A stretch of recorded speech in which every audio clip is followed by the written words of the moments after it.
નમસ્કાર દર્શક મિત્રો, મહામંથનમાં આપ સૌનું સ્વાગત કરું છું। ભલભલા રોગ અને પીડા સામે લડી લેતા લોકો કેન્સરનું નામ પડતા હારી જાય છે, કારણ કે કેન્સર રોગ જ એવો જટિલ છે કે શરૂઆતના સ્ટેજ પર નિદાન થાય તો વ્યક્તિને મોટાભાગના કેસમાં બચાવી શકાય છે। બાકીના કેસમાં નિદાનમાં મોડું થવા અને ફરી ઉથલો મારતું કેન્સર વ્યક્તિનો જીવ લઈને જંપે છે। કર્કરોગના દર્દીઓ સારવાર કરતા શરીરની કથળતી સ્થિતિ અને પીડા સામે પણ કેટલાક સંજોગોમાં હારી જાય છે।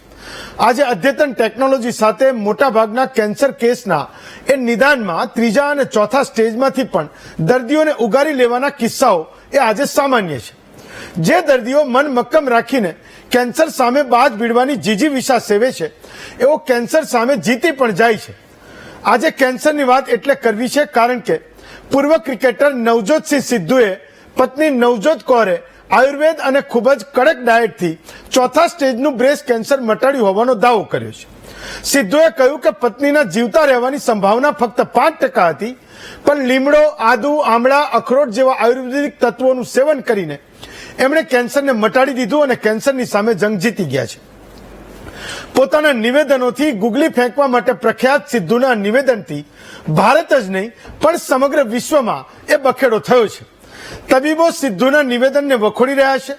ડોક્ટર સિદ્ધુ પર આરોપ લગાવી રહ્યા છે કે સિદ્ધુના પત્નીએ અદ્યતન ટેકનોલોજી અને રેડિયેશન સારવાર સાથે કેન્સરને મટાડ્યું છે અને લોકોને આયુર્વેદના નામે એ ગેરમાર્ગે દોરી રહ્યા છે। થોડા દિવસ ચાલેલા વિવાદ પછી સિદ્ધુ પર 850 કરોડનો દાવો પણ કરવામાં આવ્યો છે। હવે સિદ્ધુનું કેન્સર અંગેનું નિવેદન સિદ્ધુ માટે મુસીબત પણ બન્યું છે। સિદ્ધુને કોર્ટમાં એ સાબિત કરવું પડશે કે પત્નીએ ઘરેલું ઉપચારથી કેન્સરને માત આપી છે। જો કે સિદ્ધુના દાવા પછી કેન્સરના ઇલાજ વિશે અનેક સવાલો થઈ રહ્યા છે। ત્યારે સૌથી મોટો પ્રશ્ન એ છે કે લાઇફસ્ટાઇલનો રોગ કહેવાતા કેન્સરને શું લાઇફસ્ટાઇલ સુધારીને દૂર કરી શકાય કે કેમ? શું આયુર્વેદ એ કેન્સરના ઉપચાર માટે પૂરતું છે? અને આયુર્વેદથી એ કેન્સર મુક્તિના સિદ્ધુએ કરેલા દાવાનું આખરે સત્ય છે શું? એના ઉપર આજે ચર્ચા કરીશું।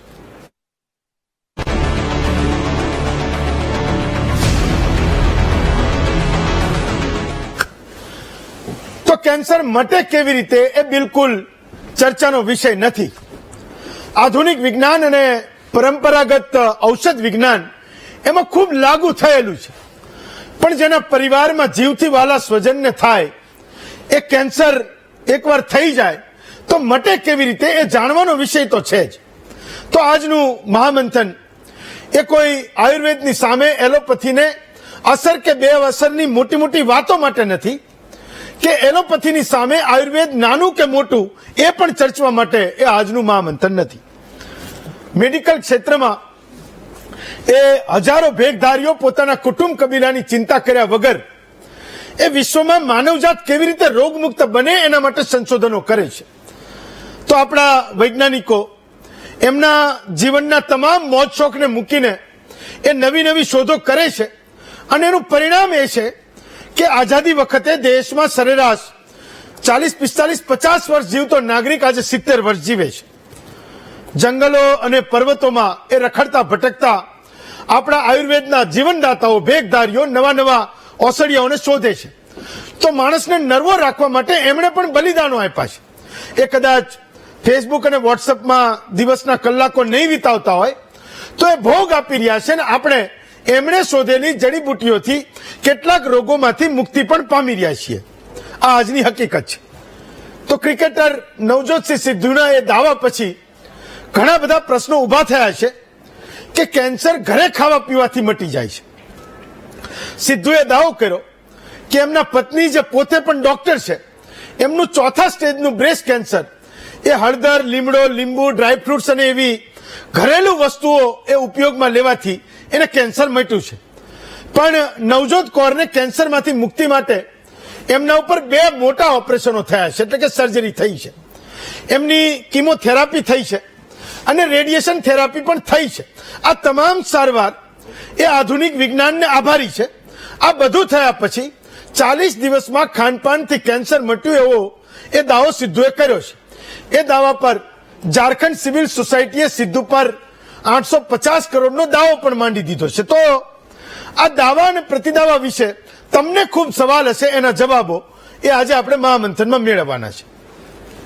ડોક્ટરોએ જે ચિંતા વ્યક્ત કરી એ છે કે સિદ્ધુ જે વસ્તુઓ ખાવાથી કેન્સર માટેનો દાવો કરી રહ્યા છે એના ઉપર હજુ સંશોધન ચાલી રહ્યું છે.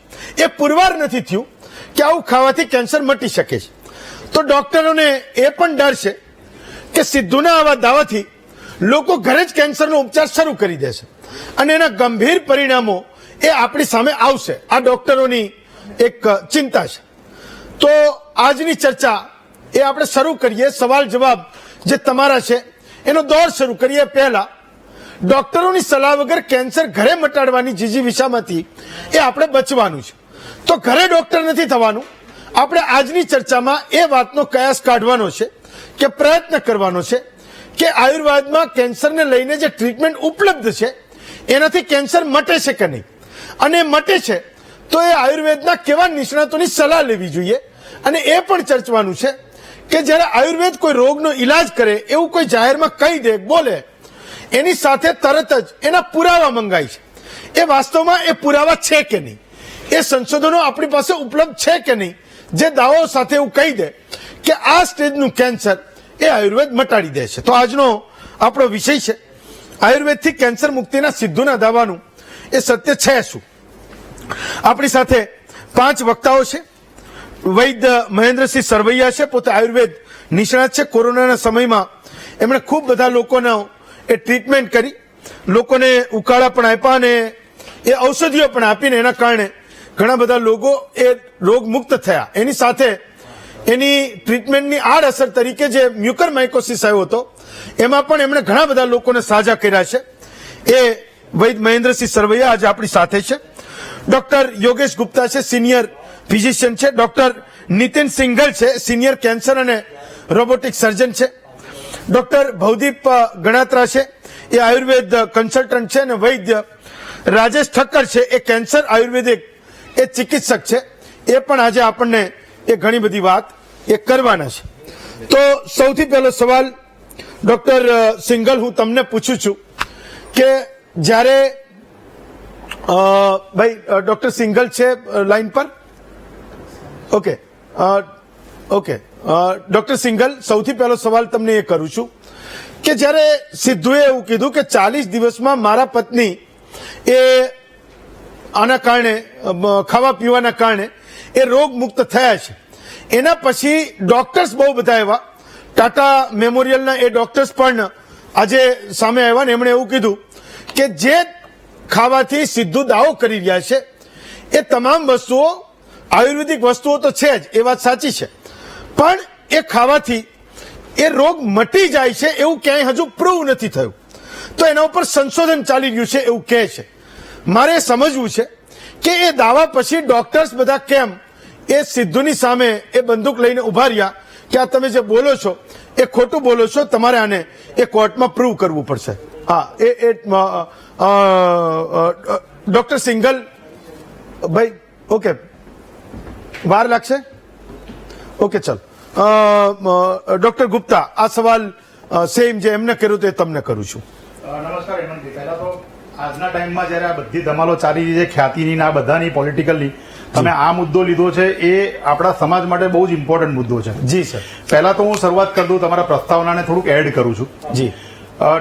50 to 60% એલોપેથિક ડોક્ટર્સ આપણા ઇન્ડિયાની અંદર આયુર્વેદા, હોમિયોપેથિક કે યુનાની કે એક્યુપંચર કે નેચરોપેથીને કમ્પિટિટર નથી ગણતા. પહેલા તો એ મગજમાંથી આપણા બધા લોકોએ કાઢી લેવા જેવું છે જી કે નોબડી કન્સિડર્સ ધેમ કમ્પિટિટર. એ બધાને આપણે સાથીદાર જ ગણી ચાલીએ છીએ. ઓકે. સિદ્ધુના મામલાની અંદર જે કહેવામાં આવી રહ્યું છે એ બહુ સ્પષ્ટ એવું કહેવામાં આવી રહ્યું છે કે સિદ્ધુએ જે કીધું છે એની એક વ્યથા રજૂઆત કરી છે. આપણે એના ઇન્ટરવ્યુને તોડી મરોડીને ખાલી એટલો જ ભાગ બતાવીએ તો વેલનેસ પ્રોગ્રામ ચલાવનારા લોકો એટલો જ ભાગ ચલાવીને વાયરલ કરતા હોય છે કે ભાઈ એને ખાલી ડાયટથી મટાડ્યું, પણ તમે સિદ્ધુનો આખો ઇન્ટરવ્યુ જુઓ તો આખી વ્યથા છે. પણ એ નાનો ભાગ બતાવીને જે પ્રોબ્લેમ ઉભા થવાના છે સમાજની અંદર, જે કેન્સર દર્દીઓની અંદર, એને રજૂઆત ડોક્ટરો કરી રહ્યા છે. એમની ક્યાંક ભાષા કદાચ સમજાતી ના હોય, કદાચ બહુ ક્રીમી લેયર છે એના કારણે થઈ શકે. પણ તમારી વાતને હું મોટે રીતે થોડુંક મારી રીતે રજૂઆત કરું તો સિદ્ધુએ કીધું શું, તમે આખું ઇન્ટરવ્યુ સિદ્ધુનો કોઈએ જોયો હોય પૂરેપૂરો? મેં જોયો, મેં વાંચ્યો પણ. સિદ્ધુએ ક્યાંય પણ એવું નથી કીધું કે એલોપેથી ખરાબ છે. હા. સિદ્ધુએ ક્યાંય પણ એવું નથી કીધું કે આયુર્વેદા ચડિયાતી છે. સિદ્ધુએ આપણને શું જણાવ્યું કે એની વાઈફને જયારે કેન્સર ડિટેક્ટ થયું ત્યારે જેલમાં હતો, એ જેલમાંથી બહાર આવ્યો ત્યાં સુધી એની સર્જરી થઈ ગયેલી હતી. પછી એને કિમોથેરાપી રેડિયોથેરાપી લીધી. પછી એના બાળકના જયારે લગ્ન હતા ત્યારે રેડિયોથેરાપી મિસ કરી, એટલે એનું કેન્સર પાછું આવ્યું.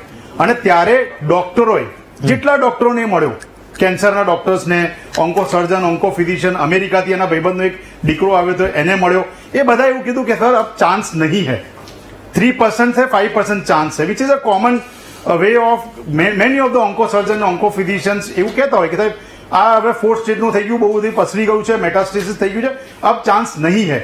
હવે મને સમજાવો કે નવજોત સિદ્ધુ એલોપેથી ડોક્ટર્સે એવું કહી દીધું કે ચાન્સ નહીં હે તો ઘરે બેસી જાય, કે ભાઈ કહી દીધું ડોક્ટરોએ કે 3%, 5% છે, હવે છોડી દો, બધા રસ્તા શોધે. હવે તો છોડી દો, મારી વાઈફને તો નથી જ બચવાનું, તો હું આ બેસી જવું. એને ના કર્યું એવું. એને શું કીધું આગળ કે મેં બહુ બધું સ્ટડી કર્યું હતું, ટ્રેડિશનલ મેડિસિન, આયુર્વેદિક મેડિસિન, જાપાનના રિસર્ચર્સને અઢળક વાંચ્યું. પછી એને જે લાગ્યું, કોમન ડિનોમિનેટર એને વર્ડ યુઝ કર્યો, જે એને લાગ્યું કે આ વસ્તુ આપવાથી કેન્સર પર કદાચ આપણને હેલ્પ મળી શકે, એ એને ચાલુ કર્યું. એના નસીબ બહુ જ સારા કે એની વાઈફનું કેન્સર અત્યારે 0 સ્ટેજ પર આવી ગયું છે. એને છેલ્લે ન્યૂઝ આપ્યા છે. તો એની અંદર ક્યાં એલોપેથીને એને ઉતારી પાડી, એને ક્યાં આયુર્વેદાને વધારી આપી. આજે કેટલાય દર્દીઓ અમારી જોડે આવ્યા હતા એલોપેથિક ડોક્ટર, મને ખબર હોય કે મારી દવાથી એને સારું નથી થવાનું, તો કાં તો હું એને ગોળ ગોળ ફેરવે રાખું કે ભાઈ આ લે, તે લે, અહીંયા જા, ત્યાં જા, એલોપેથી જ તારો ઉદ્ધાર છે, એમ કરી રાખું. કાં તો એને કહું ભાઈ હવે મારા જોડે આટલું જ છે, આમાંથી તું હવે આગળ જતો રહે, હું એને બીજી કોઈ પેથી વિશે નાખું. અને કાં તો પછી મેં સ્ટડી કરેલું હોય તો એને કહું કે યાર એક કામ કર, મારી એલોપેથીમાં દવા નથી, તું આયુર્વેદા જોડે કે હોમિયોપેથી જોડે સારા ડોક્ટર જોડે જઈને એની દવા કરાય, કદાચ તને એનો બેનિફિટ થઈ જાય. આપણા દેશની અંદર 50 થી 70% એલોપેથિક ડોક્ટર્સ આ જ કરતા હોય છે. ઓકે, કે મને મારા પેશન્ટ જોડે સારું બનવા લાગ્યું હોય, મને ખબર છે કે આ દર્દી મને ફોલો કરી રહ્યો છે, મને ટ્રસ્ટ કરી રહ્યો છે, તો એને આગળ મોકલતો જઉં છું. મારે ખાલી લીગલી હક નથી દવા લખવાનો, આયુર્વેદિક ને હોમિયોપેથિક, પણ મને લીગલી હક તો છે ને એને સાહેબ જોડે કે હોમિયોપેથિક ડોક્ટર જોડે કે નેચરોપેથિક જોડે મોકલવાનો, એ તો મને કોઈ રોકી શકે નહીં. આપણા દેશમાં એ જ ચાલી રહ્યું છે. તમારા પ્રોગ્રામ મારફતે ખાલી દર્દીઓને કે સમાજની અંદર એટલું જ મેસેજ આપવાનું કે ખાલી ને ખાલી એલોપેથી, ખાલી ને ખાલી આયુર્વેદા, ખાલી ને ખાલી ડાયટ એ ઉપાય નથી કોઈ પણ બીમારીનું. બધાએ સાથે મળીને લડવું પડશે. છેલ્લી વસ્તુ, આનું પ્રૂફ આપું તમને. હજારો વર્ષથી આપણા ત્યાં હર્બલ નેચરલ વસ્તુઓનું ચલણ છે. એલોપેથી નહોતું આવ્યું ત્યારથી છે. એલોપેથી જયારે આવ્યું ત્યારથી અત્યાર સુધી 70,000 પ્લાન્ટ્સને એ લોકો સ્ટડી કર્યા છે, જેની અંદર એ લોકોએ જોયું છે કે એમાં મેડિસિનલ વેલ્યુ છે. હું તમને એ બી માહિતી આપું કે અત્યારે હું કદાચ 10-12 નામ આપી શકું. ક્વિનાઇન છે, ડિગોક્સિન છે, કેન્સરની પેક્લિટેક્સલ છે, સિંગલ સાહેબ કહે છે કે બહુ જ ઉત્તમ અને ઉપયોગી દવા છે. એવી રીતે મલેરિયાની ઘણી બધી દવાઓ છે જે લાખોના જીવ બચાવી ચૂક્યા છે. એ બધી નેચરલ પ્લાન્ટ્સમાંથી જ આવેલી છે અને કંપનીઓ એમાંથી જ બનાવીને આપણને આપી રહી છે. થોડા કેમિકલ્સ ઇધર ઉધર મિક્સ કરીને આપે છે. ઓકે, એ 70,000 માંથી અત્યારની તારીખમાં અંદર એવું કહી શકું 10 માંથી 8 દવાઓ એ ક્યાંક ની ક્યાંક નેચરલ વસ્તુથી જ બનવામાં આવી છે, પણ એ કેમ કે ફેક્ટરીમાં બને છે એટલે સિન્થેટિક રીતે બને છે ને આપણા સુધી પહોંચે છે. એટલે સમાજને એ જ સમજાવવાનું છે કે ખાલી ને ખાલી એક વસ્તુને પકડી ના રાખશો. બધી વસ્તુની ટ્રીટમેન્ટની અંદર ઇમ્પોર્ટન્સ હોય છે, પણ સિદ્ધુએ જે કીધું એને ખાલી ને ખાલી એક બાઇટની અંદર તમે દોરાઈ ના જશો. કદાચ સિંગલ સાહેબ તમને સારી રીતે જણાવી શકશે કે સિદ્ધુની વાઈફની અંદર સર્જરી ના થઈ હોત તો શું થાત, કીમો ના થઈ હોત તો શું થાત, રેડિયો ના થઈ હોત તો શું થાત, અને પહેલા દિવસથી એને ડાયટ કરી હોત તો શું થાત. ઓકે, જો આપણે આટલું સમજીશું તો કદાચ આ પ્રોગ્રામનો આપણે સાર અને કદાચ આ પ્રોગ્રામ સક્સેસફુલ કહેવાશે. ઓકે, ડોક્ટર સિંગલ, તો હું તો એવા ઘણા બધા આયુર્વેદના એ નિષ્ણાતોને ઓળખું છું કે જેમને ત્યાં લોકો કેન્સરની ટ્રીટમેન્ટ માટે જાય છે અને એમને મટે પણ છે. તો સિદ્ધુએ એવું શું કહી દીધું? અને બીજો સવાલ કે માનો કે જે લોકો એલોપેથીમાં નથી જતા અને જે માત્ર આયુર્વેદમાં જઈને એના કેન્સરને એક પેથોલોજી એનો રિપોર્ટ કરે છે અને કહે છે કે આ કેન્સરથી આ દર્દી મુક્ત છે, તો એવા લોકો માટે તમે શું કહેશો? એટલે એ કરવું જોઈએ કે ના કરવું જોઈએ? આ તો કોઈનો અનુભવની વાત છે, કોઈને થયું. ઓકે, મને આજ કોઈ પ્રશ્ન છે, મારા કોઈ સ્વજનને પ્રશ્ન છે, તમે એવું કહેશો કે આ ફલાણા વૈદ્ય છે અહીંયા તમે જાઓ, ઘણા બધા લોકો એને કેન્સરને મટાડે છે, જો તમે ડોક્ટર ના હો તો. માનો કે હું ગયો અને એ મારા સ્વજનને મટ્યું, તો સીધું તો એ આવીને કંઈક બોલે તો એની કોઈક એક વેલ્યુ છે, એના ઉપર કોઈ 850 કરોડનો દાવો કરે, પણ કોઈક એક સામાન્ય માણસનો અનુભવ છે કે એના સ્વજનને આયુર્વેદથી કેન્સર મટ્યું છે, તો એ બોલશે તો ખરા, કહેશે તો ખરા. તો આપણે કેમ એવું કહીએ છીએ કે આવું થાય જ નહીં? એ પોસિબલ છે કે કોઈને આયુર્વેદથી કેન્સર મટ્યું હોય? मेरा ये कहना है इसमें जी। कि पर्सनली मैं आयुर्वेदिक ना एक्सपर्ट नहीं, हाँ। तो मैंने खबर नहीं कि सर, आयुर्वेद आपको अगर आप हिंदी में कंफर्ट है तो आप हिंदी भी बोल सकते हैं। ओके। सो पर्सनली आयुर्वेद का मुझे एक ज्ञान नहीं है, तो हाँ। आयुर्वेद से कैंसर मिट सकता है कि नहीं मिट सकता, I will make a wrong statement अगर मैं ये बोलूंगा तो। ओके। जहां तक कैंसर का ट्रीटमेंट का जो सवाल है, हाँ। मैं जब मेरे पास पेशेंट्स आते हैं तो हम हमेशा उनको समझाते हैं कि कैंसर ट्रीटमेंट के अंदर देयर आर मल्टीपल कंपोनेंट्स। अब जो मेन जो कंपोनेंट जो कैंसर ट्रीटमेंट के रहते हैं उसमें 3 मेजर ट्रीटमेंट रहते हैं, जैसे सर्जरी जिसमें गांठ निकालना, कीमोथेरेपी जिससे कि कीटाणु मारे जाते हैं डोज देके, एंड रेडिएशन कुछ केसेस के अंदर जिसके अंदर जो कीटाणु आसपास के रह गए हो उनको हम किरणों के द्वारा उनको मारते हैं। इसके अलावा मैं हर पेशेंट को कहता हूं कि है ना, जो पेशेंट आते हैं कि साहब ये खाएं, ये पिएं या ये करने से हमारे को कुछ फायदा होगा, तो हम उसको है ना डिस्करेज नहीं करते, बिकॉज एक टाइप ऑफ सपोर्टिव ट्रीटमेंट जैसा है, एक फील गुड फैक्टर रहता है पेशेंट्स को। Sometimes this naturopathy gives that good wellbeing जो पेशेंट को देती है, that gives a positive attitude to the patient and it helps them to fight कि कैंसर का जो बैटल है उसको वो आराम से लड़ सके। अगेन एक और चीज जो इसमें समझने वाली है कि जो स्टेज 4 के कैंसर, सारे स्टेज 4 के कैंसर एक जैसे नहीं होते। ये एक मैसेज बहुत इंपॉर्टेंट है जो लोगों को समझने की जरूरत है कि कैंसर जब वर्ड आता है सबको लगता है कि कैंसर मतलब हर कैंसर एक जैसा है। कैंसर, हर कैंसर एक जैसा नहीं होता। ब्रेस्ट कैंसर पेट के कैंसर से अलग है। अब ब्रेस्ट कैंसर के अंदर भी मैं अगर लूंगा तो ब्रेस्ट कैंसर के अंदर भी बहुत वैरायटी है। आज जो हम जो ब्रेस्ट कैंसर का ट्रीटमेंट करते हैं मेजरली वो 4 वैरायटी में डिवाइड होता है। एक हार्मोन रिसेप्टर पॉजिटिव कैंसर जो एक बेसिकली कहने में आता है, जो सबसे अच्छा ट्रीट माना जाता है। उसके सामने जो सबसे खराब वैरायटी है जिसे हम ट्रिपल नेगेटिव बोलते हैं। अब दोनों के आउटकम्स में बहुत बड़ा डिफरेंस है। अब स्टेज 4 के अंदर कुछ अच्छी वैरायटी है कैंसर, लाइक अगर स्टेज 4 का आपका हार्मोन रिसेप्टर पॉजिटिव कैंसर का मैं ब्रेस्ट की बात करूं तो उसके अंदर स्टिल क्योर पॉसिबल रहता है एंड साइंस में प्रूवन है। उसके अंदर स्टैटिस्टिक्स हैं कि जिसमें देखा गया है कि 8 से 10% लोगों के अंदर ये सर्वाइवल की पॉसिबिलिटी होती है। तो ये कोई नई चीज नहीं है कि उनके केस में ये अचीव हुआ। इसी तरह पेट के कुछ कैंसर्स होते हैं, जैसे एग्जांपल सूडोमिक्सोमा पेरिटोनाई जो एक अपेंडिक्स, जो अपन सब जानते हैं अपेंडिक्स चीज को, उसका कैंसर जो पूरे पेट में फैल जाता है। आज से 10 साल पहले तक लोग उसको नाइलाज बीमारी मानते थे, उसका कोई इलाज नहीं था। आज नई टेक्निक जैसे कि हाइपेक्स सर्जरी जो हम लोग करते हैं उससे उसको पूरी तरह से क्योर किया जा सकता है। 10 साल, 15 साल, 20 साल पेशेंट उससे ज्यादा भी जी सकते हैं। Okay. तो बेसिकली जो समझने की जरूरत है कि हर कैंसर एक जैसा नहीं है। हर कैंसर को आप एक जैसा मान के चलेंगे तो प्रॉब्लम है। इवन एलोपैथी के अंदर भी जो पेशेंट सोचते हैं कि हम जाके वो दूसरे डॉक्टर जो कैंसर फील्ड से नहीं है वो हमारा ट्रीटमेंट या फिर डायग्नोसिस भी करने की कोशिश करेंगे, तो अगेन वहां पे प्रॉब्लम आती है। बिकॉज कैंसर के अंदर जब हम डायग्नोसिस, जब ये टेस्ट कराते हैं तो हमारा जो विप्राय होता है वो खाली डायग्नोसिस करना नहीं है। उसमें बहुत सारी चीजें देखनी है कि कैंसर डायग्नोसिस क्या है, ट्रीटमेंट क्या देना है, एंड उस ट्रीटमेंट के अंदर जो साइड इफेक्ट हो सकते हैं तो उन साइड इफेक्ट के हिसाब से क्या टेस्ट करने हैं। ઓકે, સરવૈયા સાહેબ, તો મુદ્દો એ છે કે જ્યારે હું આ પ્રકારના કોઈ કેસીસને સાંભળું છું તો એવું કહે છે કે તમારી પાસે પુરાવા શું છે, પણ મારે સમજવું છે કે આયુર્વેદમાં તમે લોકો જે સંશોધનો કરો છો, તમે એવું કહો છો કે ડાયાબિટીસ મટી જાય છે, તો એના માટેની તમે કોઈ પ્રોસેસને ફોલો કરતા હશો, એના માટેની કોઈ તમે પદ્ધતિઓને અપનાવતા હશો, તો એને કોઈ જગ્યાએ રજૂ કરવાની થતી હશે કે ભાઈ ચલો હું ડાયાબિટીસ મટાડું છું તો આવી રીતે એ ડાયાબિટીસ મટે છે। તો હું એવું જાણું છું કે ડોક્ટર ગુપ્તા અને ડોક્ટર સિંઘલ જે કંઈ એના ક્ષેત્રમાં કરતા હશે તો એને સાચું છે કે ખોટું છે, અથવા તો એ પદ્ધતિ જે અપનાવી એનાથી મટે છે કે નથી મટતું, એને સિક્કો મારવા વાળા, એને પ્રૂવ કરવા વાળા, એને સાચું ઠેરવનારા કે ખોટું ઠેરવનારા તો બહુ બધા ડોક્ટર્સ હશે અને એ પણ એલોપેથીના ડોક્ટર્સ હશે। આયુર્વેદમાં તમે લોકો જે કંઈ સંશોધનો કરો છો, પેશન્ટ ઉપર તમે જે કોઈ થેરાપીને લાગુ કરો છો ને એનાથી એનો એ રોગ મુક્ત થાય છે, તો આ બધું તમે કોઈ જગ્યાએ રજૂ કરો છો કે નહીં અને એને કોઈ પ્રમાણિત કરે છે કે નહીં? કારણ કે જ્યારે પણ કોઈ લાઈલાજ બીમારીને એટલે એનાથી મટાડવાની કોઈ આયુર્વેદ ડોક્ટર વાત કરે તો તરત જ એની સામે પુરાવા એ લોકો માગે છે।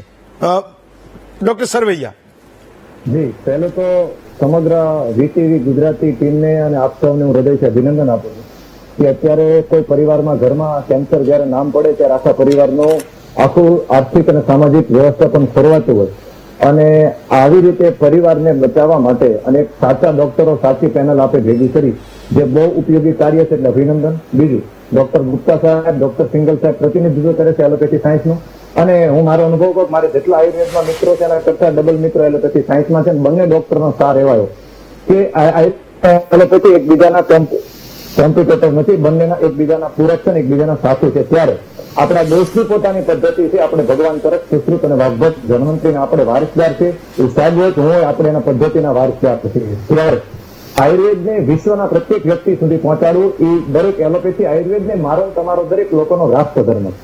અહીંયા ઠક્કર સાહેબ કે ગણાત્રા સાહેબ કે હું ખાલી પ્રતિનિધિત્વ કરે, પણ આયુર્વેદના હજારો વૈદ્યો છે અત્યારે કામ કરી રહ્યા છે અને બધા ભાગના લોકો ઓથેન્ટિક રિપોર્ટ સહિત કામ કરી રહ્યા છે. ત્યારે કેન્સરનો સવાલ આવે અને તમે ડાયાબિટીસનો પ્રશ્ન પૂછો, બે સવાલ આવે ત્યારે તો કેન્સરના અત્યાર સુધીના બધા વૈદ્યો પોતપોતાની રીતે દર્દીઓ જોતા હોય ત્યારે અત્યારે અમે રિપોર્ટ સહિત પણ કામ કરીએ. તો એવા દર્દીને પહેલાના રિપોર્ટ પછીના રિપોર્ટ પણ કરતા હોય. ત્યારે વર્તમાન સમયમાં મને એવું લાગી રહ્યું છે, ધારો કે આયુર્વેદના પણ નુકસાન રૂપે લેવામાં આવી બિલકુલ વ્યાજબી નથી. ઉદાહરણ તરીકે કોઈ વોટ્સઅપમાં મેસેજ વાંચી લીધો કે સીસમના પાંદડાથી કેન્સર મટે છે, તો સીસમ પિત્ત સંબંધ. તો જયારે પિત્તની વૃદ્ધિ હોય, ગરમી હોય, હીટ હોય, સ્પેસિફિક પિત્ત વૃદ્ધિ હોય ત્યારે સીસમ કદાચ વાપરીએ તો અમુક અંશે આપને લાભ આપી શકે, કારણ કે પિત્ત સંબંધ. પણ ફેફસાનું કેન્સર હોય ને કફની વૃદ્ધિ હોય ને એમાં ખાલી વોટ્સઅપમાં વાંચી અથવા નુકસાનના રૂપને ખાલી સીસમ જો વાપરવામાં આવે તો કફ વધીને દર્દીને નુકસાન પણ થઈ શકે. એવી રીતે સરગવો ખૂબ અત્યારે વાયરલ થયો છે, મોરિંગા. પણ મોરિંગાના પાન અને મોરિંગાના ફળ અને મોરિંગાના છાલ આ બધાના ગુણધર્મ અલગ છે સરગવાના. તો સરગવાની જે છાલ છે તાસીરે ગરમ છે, જ્યાં ગ્રંથિ હોય ને કફજ હોય ત્યારે સરગવાની છાલ સારી કામ કરે, પણ પેટિક હોય, ગરમીનું હોય ત્યારે સરગવો ન આપી શકાય. ત્યારે વર્તમાન સમયમાં કેન્સરની જયારે વ્યાધિ વધી રહી ત્યારે આયુર્વેદનું એક સંસ્કૃતનું શ્લોક સાથે પૂરવા માંગી કે સર્વે શરીર દોષા ભવંતિ હિ કુપિતા મલહા. આ આયુર્વેદનું એક એવિડન્સ બેઝ ઋષિ મુનિઓએ હજારો વર્ષોથી પ્રૂવન કરેલું સાયન્સ છે કે શરીરના બધા જ દોષો થવાનું કારણ કુપિતા મલા ટોક્સિન છે. તો તમે ડિટોક્સ કરો, પંચકર્મજી કરો, ઔષધિ પ્રમાણે કરો તો આયુર્વેદમાં ખૂબ સારું પરિણામ આપી શકીએ છીએ. અને રોજની ઓપીડીમાં આવા દર્દીઓને જોઈએ. રહી વાત ડાયાબિટીસની, તો અત્યારે મેડિકલ સાયન્સ પણ પ્રૂવ કરી શક્યું છે કે ભાઈ જેનો HbA1c 6 નીચે આવે અથવા 5.7 નીચે આવે એને ડાયાબિટીસ રિવર્સ થયું કહેવાય, મેડિસિનની આવશ્યકતા નથી. આવા તો અમારી પાસે હજારો દર્દીના અત્યાર સુધીમાં આવી ચુક્યા છે, જેને અમે રિપોર્ટ પણ અમે સાચવીને રાખીએ. ઠક્કર સાહેબ છે, ગણાત્રા સાહેબ છે, બહુ બધા આયુર્વેદના વૈદ્યો આ દિશામાં ખૂબ સારું કામ કરે છે. તો વર્તમાન સમયે મારો એક આગ્રહ છે કે આ જે રોગ છે એમાં એલોપેથી આયુર્વેદ બધા સાથે મળી અને સાચા ઓથેન્ટિક આયુર્વેદની સલાહ લેવી જોઈએ. જો આપણે આયુર્વેદને અને એલોપેથી બંને સાથે મળીને ચર્ચા કરીએ તો સમાજ અને રાષ્ટ્રનો બહુ હિત કરી શકીએ એમ છે. અને આવા અઘરા રોગની અંદર પણ ભારત વિશ્વને નવી દિશા આપી શકે છે. ત્યારે એલોપેથી આયુર્વેદના દરેક ડોક્ટરો સાથે મળીને આમાં કામ કરવું જોઈએ. એ જ મારી હૃદયથી પ્રાર્થના છે. ફરીવાર રાષ્ટ્રધર્મ આપણા માટે સર્વોપરી છે અને આયુર્વેદની આપણા સાયન્સને વિશ્વના પ્રત્યેક વ્યક્તિ સુધી પહોંચાડીએ એ મારી તમારી દરેક એલોપેથી આયુર્વેદ ડોક્ટરનો રાષ્ટ્રધર્મ છે. એ જ મારી એક વેદ તરીકે કહેવું છે. અને આયુર્વેદ પણ પ્રૂવન સાયન્સ છે. ઓકે, સરવૈયા સાહેબ તમે જોડાયેલા રહેજો, મારી પાસે કેટલાક સવાલો છે તમને પણ પૂછીશ. ડોક્ટર ગણાત્રા, તો મુદ્દો એ છે કે કોઈ વ્યક્તિને એકવાર કેન્સર થયું, આપણે ત્યાં સૌરાષ્ટ્રમાં મેં ઘણા બધા લોકોને એ સાંભળ્યા છે, તિબેટમાં કંઈક હિમાલયન મેડિસિન માટે લોકો એ સૌરાષ્ટ્રમાંથી મોઢાના કેન્સર માટે એ લોકો જાય છે. ઓકે, મારા એક મિત્રના ભાભીને એક કેન્સર થયું હતું, અહીંયા પણ એની સર્જરી થઈ, બધું થયું, ફરી પાછું એને થયું. એ ત્યાં તિબેટ ગયા, હિમાલયનમાંથી કંઈક એની એ દવા લઈ આવ્યા, એને કોર્સ પૂરો કર્યો. એને એવું કીધું કે અમે એને ખૂબ સારું છે, ડોક્ટરે એવું કીધું હતું કે અમે આ એકદમ કેસ ખતમ છે. તો મારો સવાલ એ છે કે કોઈ વ્યક્તિને કેન્સર થાય, એને ખબર પડી, પહેલા રિપોર્ટમાં ખબર પડી કે એને કેન્સર થયું, તો એ આયુર્વેદ કન્સલ્ટન્ટ પાસે જાય કે કોઈ એલોપેથીના ડોક્ટર સિંઘલ જેવા એક સર્જન પાસે જાય, કેન્સર નિષ્ણાત પાસે જાય? લોકોમાં ખૂબ અવઢવ હોય છે. અને હું આ સવાલ તમને એટલે પૂછી રહ્યો છું કે મોટા ભાગના કેસીસમાં એવું થાય કે આજે મેં કંઈક અલગ સલાહ આપી, કોઈકને ખબર પડી કે ફલાણા ભાઈને કેન્સર થયું, એ પછી કોઈક બીજા એક અલગની સલાહ આપે.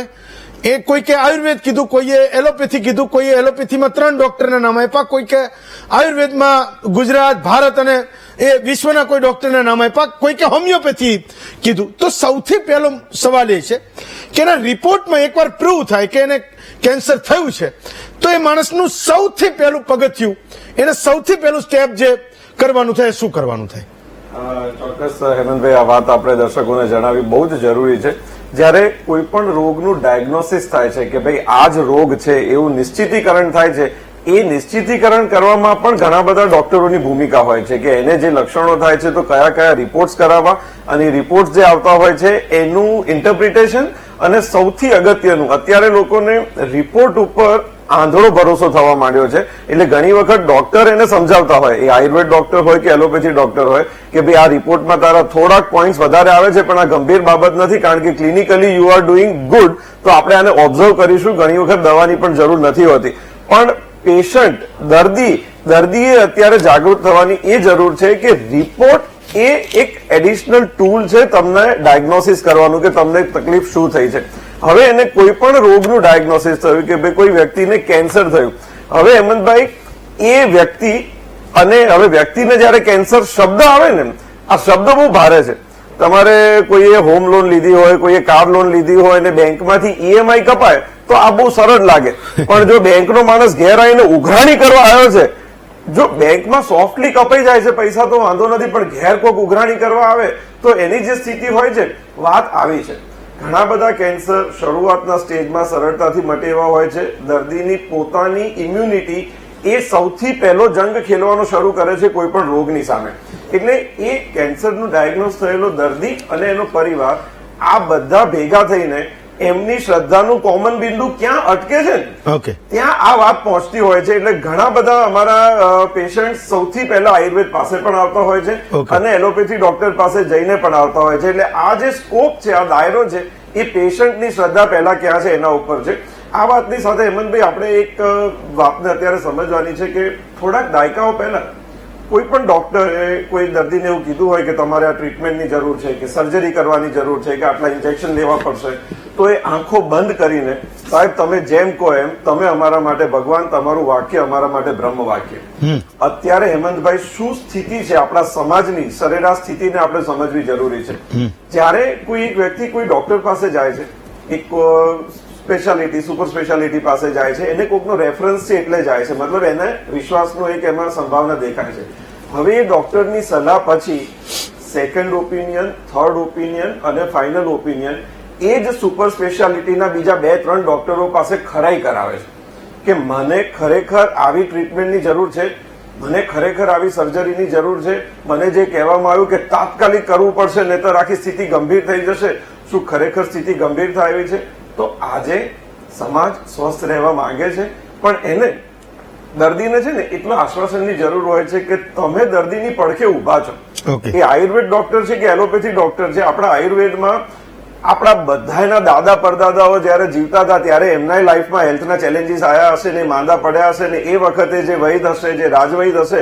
એમની પાસે જઈને માર્ગદર્શન લઈને એમને પોતાના સ્વાસ્થ્યને ટકાયું એ જીવતા રહ્યા એમની સંતાનની આખી પરંપરા આજે એનું પરિણામ છે આજે આપણે અવતરણ કેમ થયું કારણ કે એ બધા સ્વસ્થ રહ્યા અને જીવતા રહ્યા તો આયુર્વેદનું જે ડિટેલિંગ છે એ એટલું બધું છે હેમંતભાઈ દરેક રોગને કેન્સર હોય એને અર્બુદ એક સંજ્ઞા આપવામાં આવે છે અમુકમાં ઓજક્ષય હોય છે અને અમુકમાં મલ્ટિપલ એના ફેક્ટર્સ ભેગા થઈને એક મિક્સ પિક્ચર આવતું હોય છે એ બધાની કેટેગરીઝ આપી છે આયુર્વેદની અંદર રેફરન્સ છે કે certain cases R only in the categories of surgery એને સર્જરી જ કરાવવી પડે અમુક કેસીસ છે જે આખી લાઈફ દવા લેશો તો કંટ્રોલમાં રહેશે અને અમુક થોડીક દવાથી પણ મટી જશે તો આયુર્વેદનું પણ આટલું ડિટેલ કેટેગરાઇઝેશન આયુર્વેદ દ્રષ્ટિકોણથી થતું હોય છે તો ડોક્ટર ગણાત્રા કોઈ એક એવું સ્ટેજ આવે છે કે જ્યારે તમારી પાસે કેન્સરનું આવેલું પેશન્ટ રિપોર્ટ લઈને આવેલું પેશન્ટ તમે એની સારવાર શરૂ કરી પણ કોઈક એવા સ્ટેજે આયુર્વેદના કન્સલ્ટન્ટ તરીકે તમે એને એવું કીધું કે તમારે હવે એલોપેથીના ડોક્ટર પાસે જવું પડશે એટલે કે ડોક્ટર સિંગલ જેવા જે લોકો કેન્સરની સર્જરી કરે છે એવા લોકો પાસે જવું પડશે કોઈક એવું સ્ટેજ એ આયુર્વેદના વૈદ્ય ની પાસે આવે છે કે એનો પેશન્ટ એને એલોપેથીને સૂચવે કે હવે ત્યાં જવું પડશે આ બહુ મહત્વનું બિંદુ છે હેમંતભાઈ અત્યારે જે પરિસ્થિતિમાં આપણે જે છે ને 2024ના ડિસેમ્બરની અત્યારે આપણે ચર્ચા કરી રહ્યા છે જ્યારે કોઈ પણ રોગ આવે ત્યારે ઉપલબ્ધ તમામ એક્સપર્ટીઝને કામે લગાડીને ઝડપથી એને સાજો કરવો એ દરેક ચિકિત્સક એ આયુર્વેદ ચિકિત્સક હોય કે એલોપેથી ચિકિત્સક હોય એટલે જ્યાં આવશ્યકતા લાગે કે તમે એલોપેથી ડોક્ટરના આના એક્સપર્ટનું ઓપિનિયન લઈ લો અમે એમની સાથે વાત કરીશું કે અમારો પોઈન્ટ ઓફ વ્યૂ આવો છે તમે શું કહો છો એન્ડ ટુગેધર પણ આપણે ટ્રીટમેન્ટ કરતા હોઈએ ઓકે ફાઇન ડોક્ટર ઠક્કર તો આજે મુદ્દો એ છે, તમે આયુર્વેદની એ ચિકિત્સા કરો છો, ઘણા બધા પેશન્ટ્સ તમારી પાસે પહેલી જ વાર ના આવતા હશે, કારણ કે એટલે નોર્મલી એક રિપોર્ટ થયા પછી એને સીધો ભરોસો આયુર્વેદમાં હોય, અને આફ્ટર કોરોના પછી લોકોને ખૂબ શ્રદ્ધા એ આયુર્વેદ પ્રત્યે જાગી છે કે ભાઈ ઓકે, મેં આ ગોળી નહોતી લીધી, એલોપેથીની આ પ્રુવન દવા મેં નહોતી લીધી, કોઈએ ઇન્જેક્શન નહોતા લીધા, અને લોકોને કોરોના પણ મટ્યો છે. લોકોની એક શ્રદ્ધા એ સામાન્ય રીતે જાગી છે. જે લોકો શરદી તાવમાં એલોપેથી લેતા હશે, ઘણા બધા લોકો આજે આયુર્વેદની દવા લે છે. તો મારે સમજવું છે કે તમારી પાસે આવતો પેશન્ટ એ આજે જાહેરમાં એવું કહી શકે કે મારું આ કેન્સર એ આયુર્વેદની પદ્ધતિથી, આયુર્વેદની દવા લેવાના કારણે મારું કેન્સર મટ્યું છે, અને મટ્યું છે તો એ કયા પ્રકારનું કેન્સર છે જે દર્દીને મટે છે? હેમંતભાઈ, બહુ સારો પ્રશ્ન છે કે દાવો કરવો કે ના કરવો. આ મુખ્ય વસ્તુ આની ઉપર જ 850 કરોડનું આ બધું જે થયું છે એવી રીતે. તો એક ભારત સરકારનો જે કાયદો છે એના અનુસાર DMR જે એક્ટ કહેવાય છે કે drug and magic remedy act, તો એમાં તમે દાવો નથી કરી શકતા. પણ જ્યારે તમે જે પ્રશ્ન કર્યો કે આ થયું કે આ મટ્યું છે, તો તમારી પાસે પ્રૂફ હોય છે. એટલે આયુર્વેદની અંદર શું છે કે એ પહેલાનો જમાનો અલગ હતો. અત્યારે એલોપેથીનું સ્ટાન્ડર્ડ છે ઇમેજિકલ, પેથોલોજીકલ, રેડિયોલોજીકલ, સ્ક્રીનિંગના, MRI, CT સ્કેન, એના ઘણા બધા પેરામીટર છે, અને તમે સાબિત પણ થઈ શકે. હું આજે મારી વાત કરું તો ભારતમાં લગભગ એવું કહી શકાય કે સૌથી વધારે કેન્સરના દર્દીઓ જો આવતા હોય તો મેં અત્યાર સુધીમાં 1500 થી વધારે કેન્સરના દર્દીઓ ટ્રીટ કર્યા છે. સાથે 20% વર્ગ સમાજનો એવો છે કે જેને ફક્ત સર્જરી જ કરવી જ નથી, ડરે છે, કિમોથેરાપીથી આ તકલીફ થાય છે, આવી રીતે આ થાય છે. તો એવો વર્ગ છે કે જે પસંદ કરે છે કે સમાજના 100 માંથી 20% વર્ગ, મારું પોતાનું એનાલિસિસ એવું છે કે પસંદ કરે છે. મારી પાસે અત્યારે 300 ની આસપાસ એવા દર્દી છે કે જે ફક્ત એકલી આયુર્વેદની દવાથી એ પોતાની કેન્સરની ચિકિત્સા કરી રહ્યા છે. પરંતુ દાવો નથી કરવાનો. દાવો વસ્તુ શું છે કે ટેસ્ટ ટ્યુબ બેબી કરાવો તો ભારતમાં 2 લાખનો ખર્ચો થાય, અમેરિકામાં 15 લાખનો થાય, છતાં 65% ફેલ્યોર રેટ છે. તો સફળતા 100% દુનિયામાં કોઈની પાસે નથી. 47 લાખ રૂપિયાનું મારો એક દર્દી આવે છે, લીવર ફેલ્યોરનું કન્ડિશન છે, અને એમણે ટ્રાન્સપ્લાન્ટ કરાવ્યું છે, છતાં એમના 2 જ મહિનામાં એમનું ડેથ થાય છે. અમે દિલ્હીની એમ્સની હોસ્પિટલમાં એમને જે સર્જરી કરાવી છે. તો દાવો કોણ કરી શકશે? કોઈની પાસે દાવો ના કરી શકાય. વસ્તુ એ છે કે સારું થયા પછી તમે તમારી રજૂઆત કરી શકો.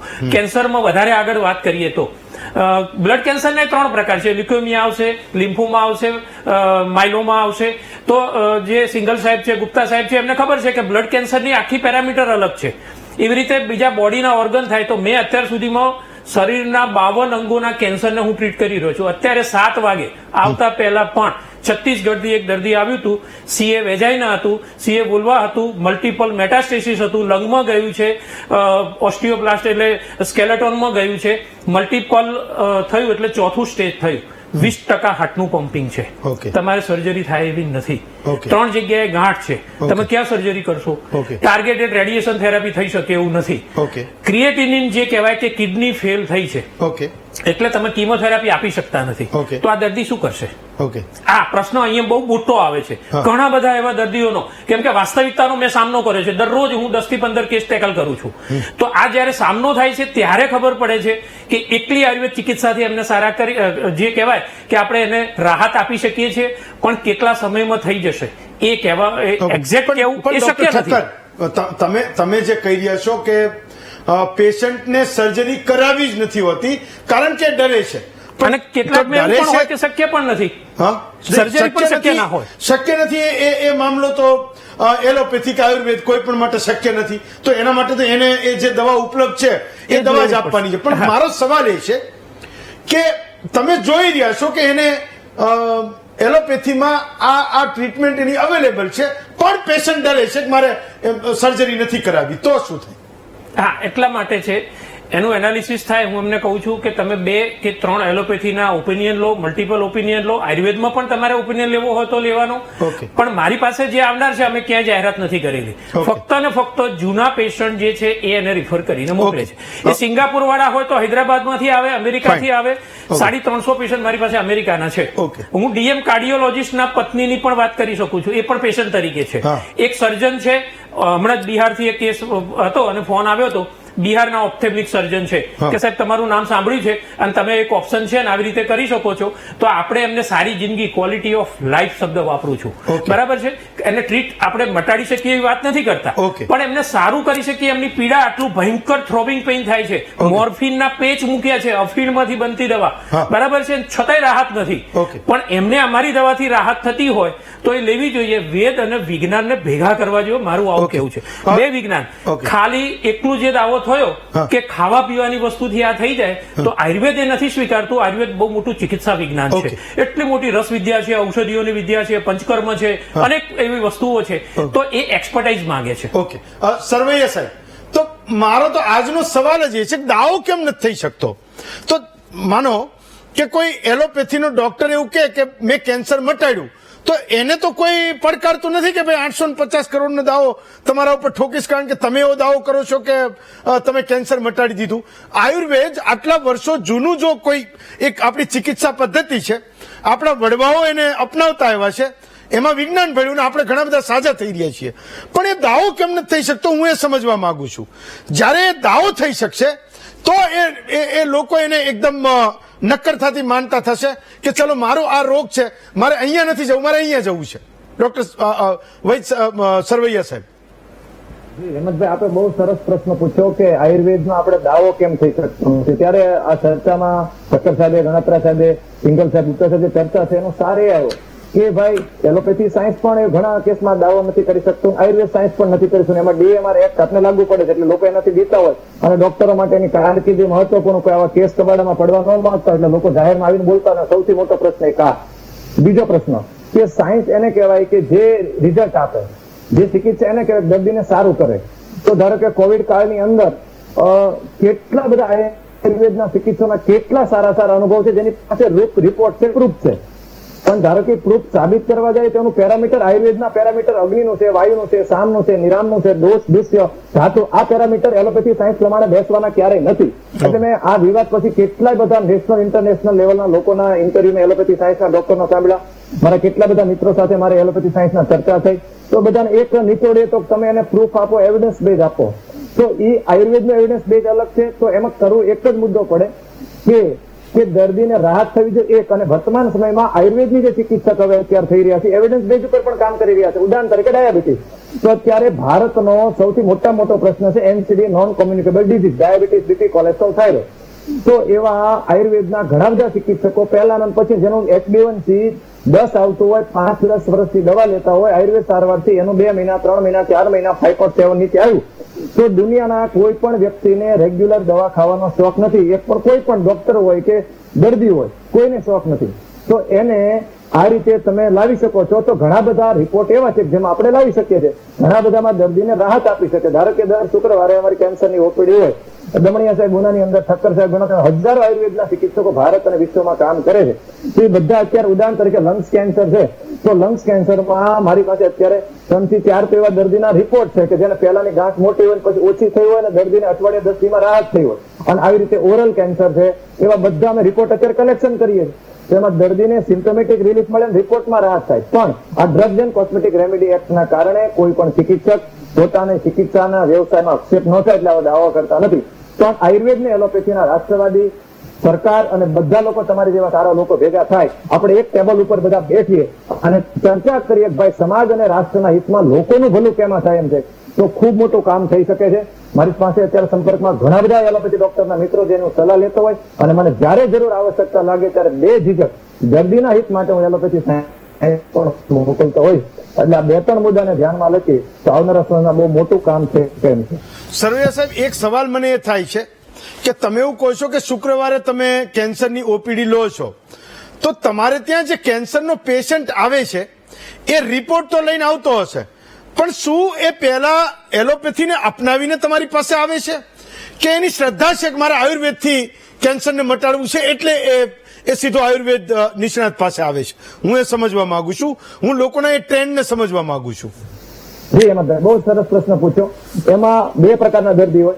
એક દર્દી હોય જેમાં ઠક્કર સાહેબે વાત કરી, ક્રિએટિન વધારે હોય એવી જગ્યાએ જ્યાં ઓપરેશન શક્ય ન હોય, ઇન્જેક્શન ફ્રેક્શન જેનું ડાઉન હોય, કેમો રેડિયો દર્દી સહન કરી શકે ન હોય, જે દર્દીની વજન ઓછું હોય, એની ઉંમર વધારે હોય, તો આવા બધા લોકો ડોક્ટરે કીધું કે ભાઈ તમારથી થાય એટલે ઘણા બધા ડોક્ટર સાહેબો સલાહ આપતા હોય તમે આયુર્વેદિક સારવાર લ્યો, ઘણા બધા ડોક્ટર રિફર કરતા હોય અને ડોક્ટર કહેતા તમે હોલિસ્ટિક એવા દર્દી આવતા હોય, બીજા દર્દી એવા આવતા હોય જેના રિલેટિવમાં આયુર્વેદ સારવારથી અઘરા કેન્સરને સારું થયું હોય, રિલીફ થયું હોય અને એમાંથી બહાર આવ્યો હોય, તો એ લોકો એમ કે ભાઈ તમે પહેલા આયુર્વેદની સલાહ લ્યો. અને એવો પણ અમારી પાસે વર્ગ આવતો, એટલે બે પ્રકારના વર્ગો ડાયરેક્ટ આવતા હોય અને બીજા આવી રીતે ડોક્ટર દ્વારા રિફર આવતા હોય, ત્રીજા ઘણી વાર બધા હાથ ઊંચો કરી દે ભાઈ છેલ્લે કાંઈ રાહત ન થાય જેટલી થાય એટલે આયુર્વેદ થી પ્રયાસ કર્યા. 3 વર્ગ અમારી પાસે આવતા હોય. ओके डॉक्टर सिंगल, तो क्या आपने कभी उन चीजों में आपकी रुचि हुई है कि कैंसर अगर उसकी बीमारी अच्छी हो जाती है, वो ठीक हो जाता है मरीज, तो उसने क्या क्या थेरापीज को एडॉप्ट किया था, अपनाया था और उसको कैंसर उसका जो बीमारी है वो ठीक हो चुकी है.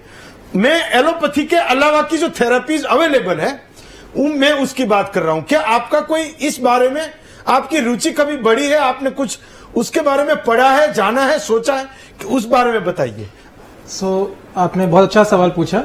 तो इसमें मैं 2-3 चीजें साफ करना चाहूंगा. पहला तो ये कि जो आप बोलते हैं कि कैंसर सारे जो हैं मतलब एडवांस एज वाले वो ठीक नहीं हो सकते, मैंने जैसे पहले भी कहा कि ठीक हो सकते हैं विद मॉडर्न टेक्निक्स. एंड मजेदार चीज ये कि कुछ कैंसर ऐसे भी हैं जो बॉडी की इम्यूनिटी उनको अपने आप किल भी कर सकती है. ऐसे 1% केसेस हो सकते हैं. एंड इसके बारे में हम कोई बात नहीं करते और जिसको हम कहते हैं ना कि once in a blue moon, कि एकदम से एक पेशेंट ठीक हो जाता है फिर हम कहते हैं कि देखो एकदम से ठीक हो गया.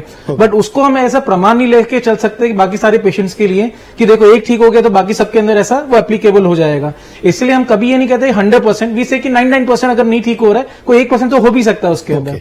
दूसरा उसमें ध्यान देने वाली चीज ये है कि जो हम बात कर रहे हैं कि आयुर्वेद के अंदर जो थेरेपी देते हैं, जो फॉर्म ऑफ केमिकल्स देते हैं, इसी तरह आजकल जो एक नई तरह की पद्धति जो एलोपैथी में आ रही है, जो कीमो के अंदर एक मेट्रोनोमिक थेरेपी हम बोलते हैं, जिसमें टैबलेट फॉर्म ऑफ कीमोथेरेपी रहती है, जिसके अगेन बहुत सारे अच्छे रिजल्ट्स मिलते हैं. मैंने पढ़ा था कि वो एक नई टेक्नोलॉजी, नई एक वो टैबलेट के फॉर्म में आई. टैबलेट फॉर्म कीमोथेरापी है वो बहुत दुखदायक होती है, पेशेंट को नहीं अच्छा लगता है, पर ये टैबलेट आपने खा ली और उसने काम करना. बट प्रॉब्लम ये है कि हम वो सारा चीज हर किसी पे एप्लीकेबल नहीं कर सकते ना.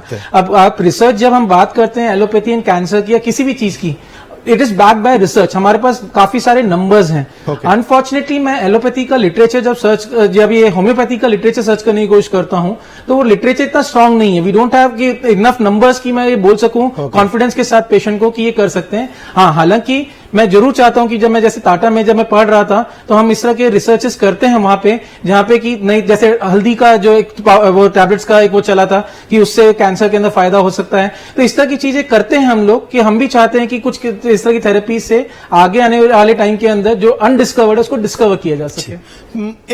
एक सवाल ये भी था सिंगल साहब कि कभी कोई किस्से में, किसी दर्दी के किस्से में कभी ऐसा हुआ कि आपने ये कहा हो कि आप आयुर्वेद किसी वैद्य को दिखाइए या उसकी सलाह लीजिए, किसी भी कैंसर के पेशेंट के बारे में आपको कभी ये लगा हो कि ठीक है हम तो जितना भी करना था वो कर चुके, पर मुझे लगता है कि आपको इनकी सलाह लेनी चाहिए. आपके सामने कभी ऐसा कोई किस्सा आया, वाक्य आया? सो ये काफी हमारे लिए रूटीन है जब काफी एडवांस स्टेज के कैंसर्स आते हैं, जहां पे नॉर्मली अर्ली स्टेजेस में सर्जरी एंड मिडिल स्टेज में भी सर्जरी से काफी हद तक हम क्योर कर सकते हैं. आज की तारीख में मैं कहूंगा 60 to 70% ऑफ द पेशेंट्स को एक अच्छा आउटकम दिया जा सकता है अगर मैं ओवरऑल सारे कैंसर्स क्लब करूं तो. अब बचे हुए जो 30% हैं ऑब्वियसली दे आर नॉट, वो अच्छा नहीं करने वाले. और उनमें खास तौर से 10% पेशेंट ऐसे होंगे जो बहुत जल्दी जिनकी बीमारी बढ़ती है. अब ऐसे में ऑब्वियसली जो रिलेटिव्स के दिमाग में ये सवाल आता है यार हम सामने तो ऐसे मरते हुए नहीं देख सकते, तो हम कुछ ना कुछ दूसरी ऑप्शंस को ट्राई करें. एंड जब ये दूसरी ऑप्शंस ट्राई करते हैं, मेरे को ये एडमिट करने में कोई दुख नहीं है कि कभी कभार हमारे पास आके बोलते हैं देखो सर ये दवाई लिया तो उससे हम ठीक हो गए. लेकिन अगेन मैंने जैसा कहा ना कि एलोपैथी में भी हमें पता है कि कुछ कैंसर स्पॉन्टेनियसली अपने आप रिजॉल्व हो जाते हैं. तो इस तरह के 1-2 एनेक्डोटल केसेस के बेसिस पे हम उसको as a matter of treatment plan for other patients हम उसको यूज नहीं कर सकते. ओके, एक બ્રેક લઈએ. બ્રેક પછી જયારે પાછા આવીશું તો એ વાતને ચર્ચીશું કે જાપાનના એક વિજ્ઞાનીને નોબેલ પ્રાઇઝ મળ્યો હતો કે એણે એ શોધી કાઢ્યું કે શરીરમાં તમે જેટલા ભૂખ્યા રહો છો તો તમારી ખરાબ કોશિકાઓ છે એને એ સારી કોશિકાઓ ખાઈ જાય છે, અને એના કારણે કેન્સર જેવા ઘણા બધા રોગો એ થતા નથી. નોબેલ પ્રાઇઝ મળેલું છે અને એના વિશે ઘણા બધા લોકો એને એ દિશામાં ટ્રીટમેન્ટ પણ કરી રહ્યા છે. કેટલાક કિસ્સાઓ તમને પણ સાંભળવા મળ્યા હશે કે હું આ થેરાપીથી સાજો થયો છું.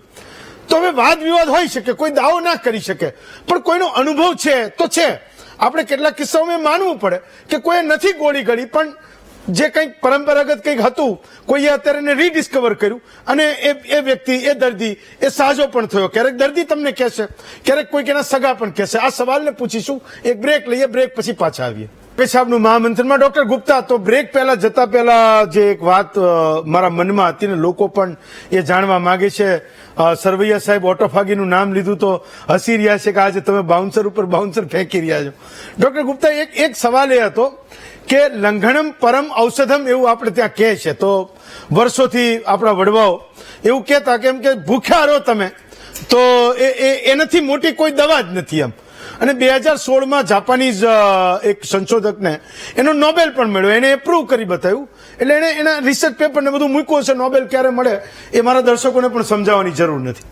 તો સવાલ એ છે કે જો ભૂખ્યા રહેવાથી ઘણા બધા રોગોને એ મટાડતા હોય તો તમે લોકો હવાર બપોર ને હાંજ કેમ લોકોને ખવડાવ્યા કરો છો કે સવારે આ ખાજો ને બપોરે આ ખાજો ને સાંજે આ ખાજો? આપણે એવું કહીએ કે સાંજે ભૂખા પેટે દવા લઉં તો શું થાય? તો કે ના ના, ખીચડી તો ખાઈ જ લેવાની, પણ ખાઈને દવા લેવાની. મને આ ઘણી બધી વાર એ કોન્ટ્રાડિક્શન લાગે છે. એ સવાલ હું તમને પૂછું. પહેલી વસ્તુ તો જે સમજવું પડે સમાજે કે સાયન્સ છે ને એ કોન્ટ્રાડિક્શનનો જ સબ્જેક્ટ છે. હું જે કહેતો સાચું છે, કદાચ સિંગલ સાહેબ એને ખોટું કહી શકે ને બંને સાચા હોઈ શકે. પહેલા તો એ સમજો. હવે તમે જે જાપાનીઝ સાયન્ટિસ્ટનું નામ લીધું ને, એને 2016માં નોબેલ પ્રાઇઝ ડેફિનેટલી મળ્યો હતો ફોર ઓટોફેજી, એટલે કે સેલ્ફ ફિટિંગ સેલ. એટલે જે સેલ્સ હોય પોતે જ એકબીજા પોતાની જાતને ખાઈ જાય અને એ થાય. પણ ફ્રેન્કલી સ્પીકિંગ એમાં બી મજા સોશિયલ મીડિયાની થઈ છે. કદાચ આપણા સમાજના લોકોને સમજાવું સોશિયલ મીડિયા કેટલું પાવરફુલ અને કેટલું ડિસ્ટ્રક્ટિવ ટૂલ છે.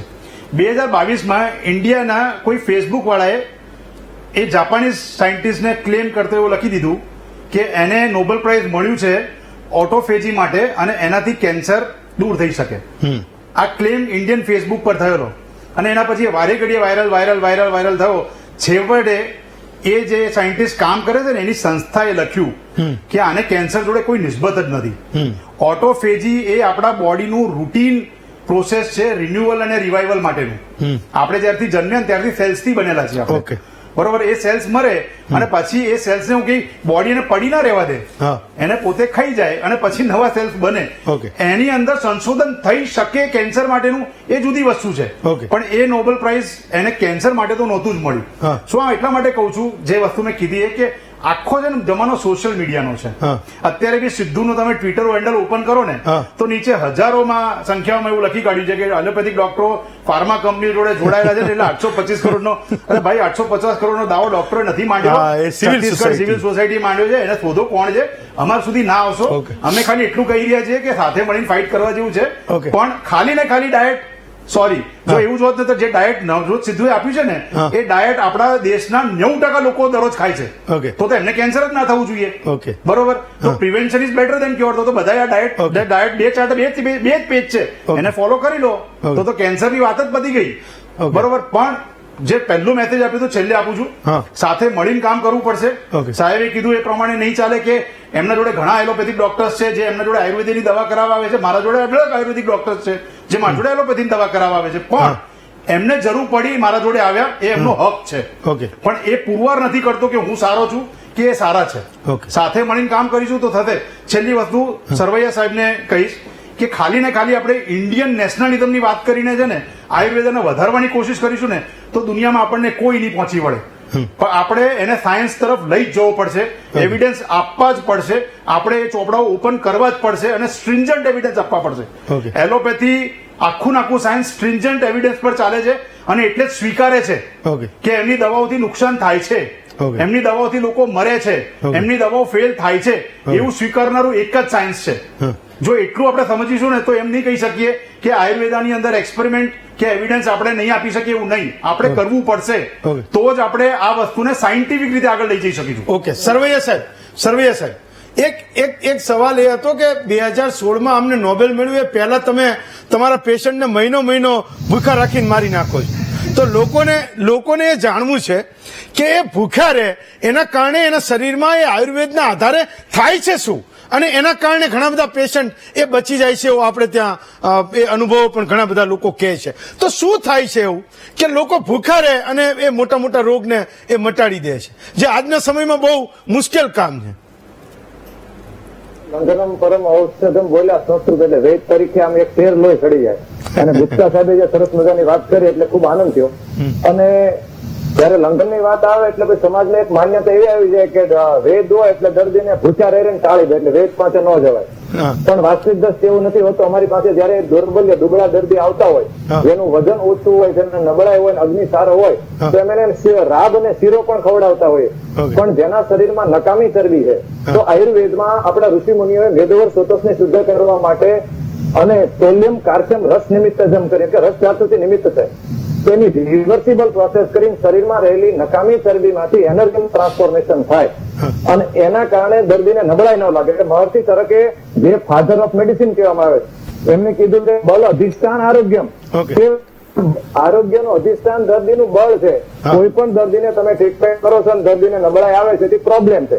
આ ઉપરાંત આયુર્વેદમાં 10 પ્રકારના લંઘન આપેલા છે. ખાલી ઓર્થોપથી ભૂખ્યું રહેવાનું એક લંઘન નથી. ચતુષ પ્રકાર સંશુદ્ધિ, પિપાસા, મારુત, આવ, આતપ, આ 10 પ્રકારના લંઘન છે. તો લંઘન વિશે ખૂબ સાયન્ટિફિક વ્યવસ્થિત વર્ણન છે એક. અને બીજું કે સાદે સલાહથી હું જાહેરમાં સ્વીકારું છું કે આયુર્વેદ જે છે એમાં સાયન્ટિફિક એવિડન્સની બહુ આવશ્યકતા છે અને આપણે સાથે મળીને બહુ કામ કરી શકીએ છીએ.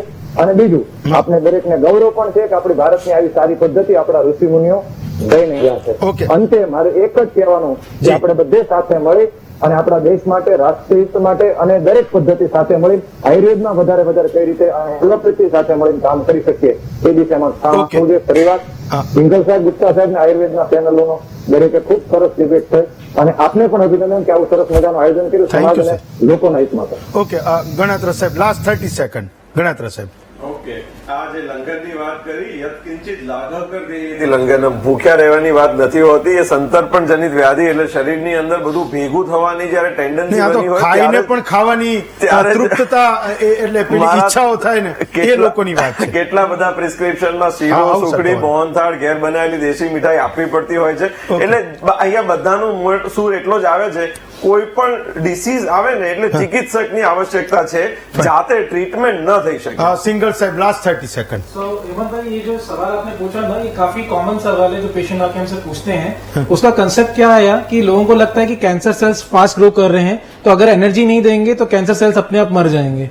अब एक्चुअली इसका कुछ रिसर्च चल रहा है बट अभी तक ये प्रूवन नहीं है. एंड इनफैक्ट समझने वाली चीज जो पेशेंट को मैसेज लेना चाहिए कि कैंसर ट्रीटमेंट में आपको एनर्जी भी चाहिए ट्रीटमेंट लेने के लिए. तो इसलिए इस गैर मान्यता को बिलीव मत करिए. फाइन, चलो ठक्कर साहब, लास्ट 30 सेकंड. એક વાત કરું કે 2600 વર્ષ પહેલા સુશ્રુત સંહિતામાં અર્બુદ ના 7 પ્રકાર એટલે કેન્સરના 7 પ્રકાર, વિદ્રધી, ગ્રંથિ, પાકે તો શું થાય એના વિશેનું વર્ણન છે. એલોપેથીનું પોતાનું એક વિજ્ઞાન છે, આયુર્વેદનું પોતાનું વિજ્ઞાન છે. અહીંયા વસ્તુ એ છે કે દરેકે પોતપોતાના અહંકાર છોડી, પોતાનો મત છોડીને બંને વિજ્ઞાનને ભેગા કરીએ તો હ્યુમેનિટી, પીડા પામતા લોકોને આપણે રસ્તો બતાવી શકીએ.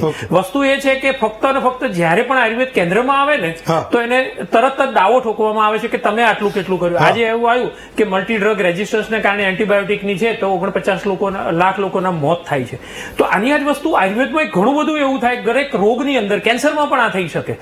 તો સાથે મળીને જો આવે, અને ગુપ્તા સાહેબે બહુ સરસ વાત કરી, મને ગમી કે સાથે મળીને આપણે પુરાવા ઉભા કરીએ.